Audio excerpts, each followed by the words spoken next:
এই শুভ, বরের বাড়ি থেকে তত্ত্বগুলো আসছে, ওটা বড় স্টোর রুমে রাখবি। আর খাবার দাবার হয়ে গেছে, তুই একটু বলে সবাইকে খেয়ে যেতে কিন্তু। সবকিছু একা হাতে, এই তোরা কিন্তু ম্যানেজ করে নিস সবটা দেখে নে কিন্তু। হ্যাঁ, এটা তোর জন্য এসেছে, একটু তাড়াতাড়ি নে, অনেক লেট হয়ে গেছে। সারা জীবনের প্রেম, ভালোবাসা, রাগ, অভিমান, পাগলাম ডাকে আমাদের শুভ দৃষ্টিটা শুভ। তাই আমার সোনার টুকরোর জন্য কিছু সোনার মতো। কি মা, গলাটা তো ফাঁকা ফাঁকা লাগছে। ওটা একটা বক্তা আছে, এটা কবে কিনবি?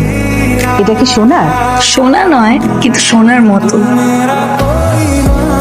যেটা পাঠিয়েছিলাম সেটা কি আদৌ পড়বে? ও কি আদৌ পেয়েছিল? হোয়াট ইফ ও খুলেও দেখেনি, তাই লেটারটাও পায়।